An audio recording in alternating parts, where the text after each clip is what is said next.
Chapter 7.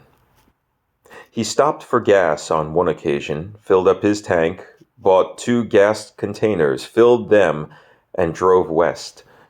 He tried to keep his mind focused, but it seemed like the world as he knew it was being torn apart. The 2 major dams collapsing were the only stories being voiced on the radio. He could not find other stations for music, as the loss of the Boulder Dam cut electricity to most of the region. Only the radio stations with backup generators continued to broadcast, and they simply sent out news concerning the power failure and the ensuing chaos caused by the destruction of the dams. He blasted the news stations to keep from hearing the emanations, which had begun to sound remarkably like words whispered into his ears. With a great effort of concentration over the course of many hours as he drove, he wrangled with his will and formulated an undeniable demand to the voices. As he poured the contents of the second gas container into the fuel tank of the rented Jeep, he swore and yelled and demanded the sounds he could hear be silent. And they were. He had driven through the night, and now, in silence with the dawn breaking behind him, he drove off-road, heading northwest. Without the pavement, the fuel consumption of the vehicle increased, and about 25 miles from the coastline, he ran out of gas. He abandoned the vehicle and set out on foot, uncertain of where he was going, yet aware that he must go there. His mind wandered back to Nikki, and he felt strangely reassured that she was fine. He mused over the tryst he and she shared, and began to wonder how he came to experience that with her. He guessed that he needed it in order to be free from the memory of Clara. As soon as he had that thought, his mind could think of nothing else but her. He walked on, and it was maddening to imagine where she was at that moment.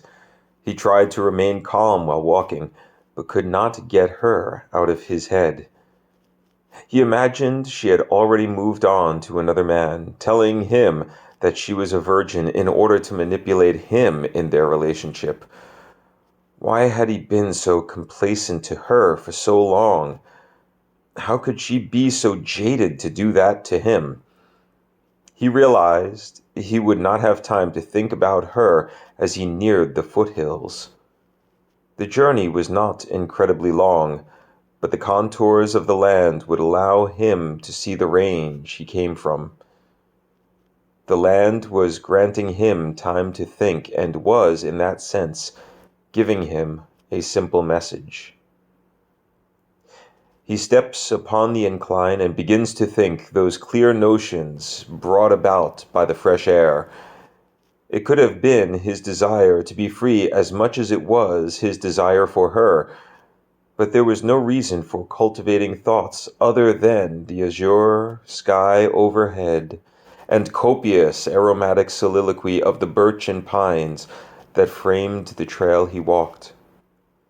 He started to wonder with honest lust for life, for the natural splendor that he was surrounded by, and that he could not deny he was a part of. He wondered if there could be something wide-stretching and all-being, if not all-knowing, watching his movements, as if he were a sugar ant walking across a table, his life solely relying upon the mercy of the one watching.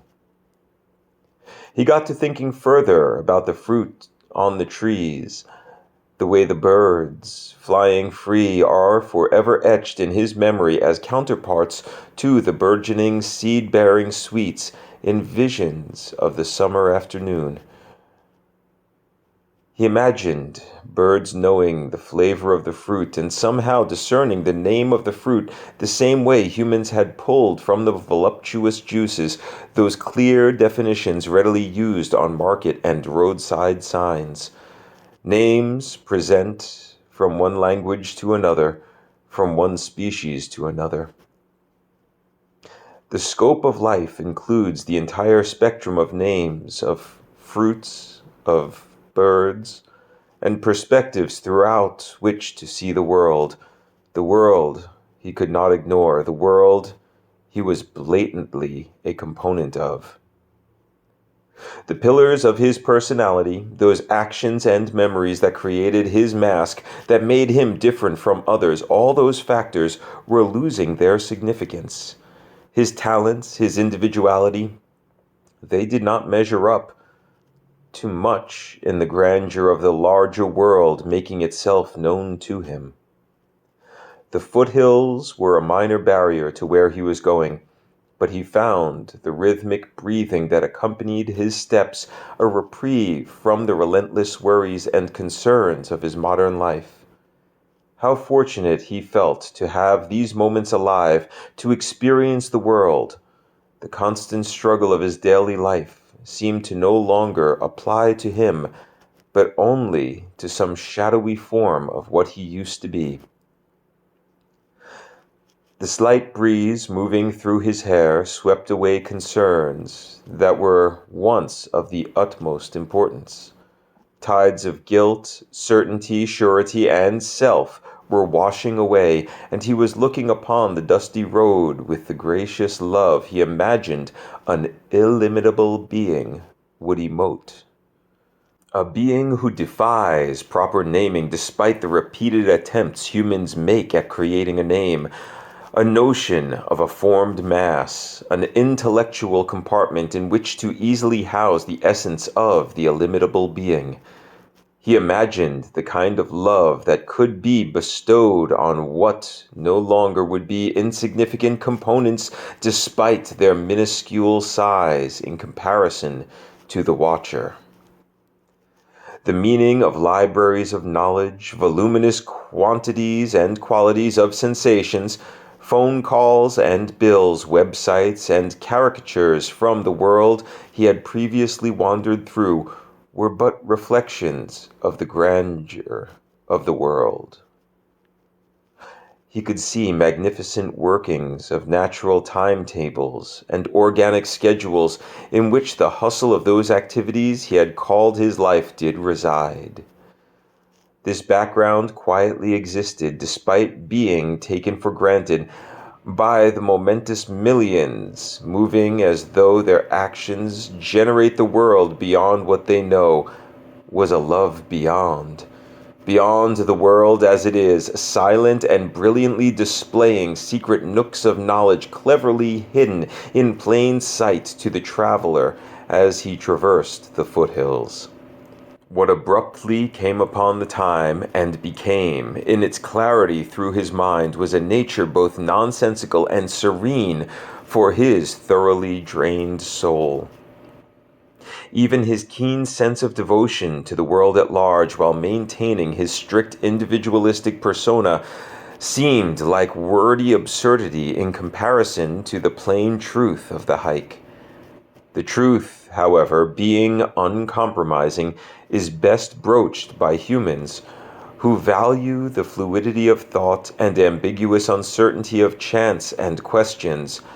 And so he thought.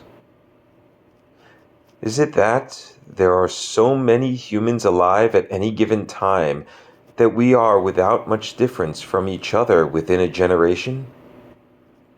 That the lines we use to define our world are drawn by our prehensile minds to give us something to grasp as we move through the world? The world has defined articles and components, but if we see such similarity between beings that we declare a category for them, what would be gained from deciding them to be differentiated by any means? The differences are there, and I can see clearly that I am different in person from another. So why would I need to exalt those differences when cooperation is what eases the burden of survival? As I walk through these footholds, I know I am a being different from a man at a diner in a city. But if we were both out here in the wilderness, vying for our survival, would it not be intelligent, if not compassionate, to combine our efforts to better ensure survival? What changes from the wilderness to the city that poses mankind against itself through the competitive nature of its individuals? Could it be that individuals crave and thrive upon the feeling of further defining their individual name? What if, by trying to retain our individual sense of being, we preclude ourselves from the cooperation needed to help us all thrive? What if there is no idea created by one person that is not also experienced by another person before it is communicated? What if the difference in talents and abilities, the differences of how the larger world shapes each person into a uniquely defined individual, is all the difference there is? What if the greatest difference between any two people living at the same moment was really not that much at all? What if other people have these thoughts or thoughts similar to these that convey the same ideas? Would that make me less unique? And if it made me and them less unique, would we be any less exquisite as living beings? Would we not find a certainty of common understanding that can lead to heights of success in our collective endeavors far beyond that of past endeavors? Could it be that, as it is, cooperation, co-creation, is the key? The sky brought a gust of chilled air to his lungs, and he savored the feeling of its presence within him. The connectedness of his being with the world stoked his drive to survive and rendered null his fears and fatigue. The content of his mind made him content, and he required no makeshift shelter to get him through the night. Thoughts would be less confining this night. They would carry him through to his destination. The hope of his heart would bring him comfort in the dark, and he could tell that before the last of the sunset had faded into the solution of ever-expanding starlit sky, he would be, like many before him and certainly many after him, through the foothills. He had once known loneliness on such nights, but he had forgotten it in the light of romantic solitude. And then the humming in his ears began again.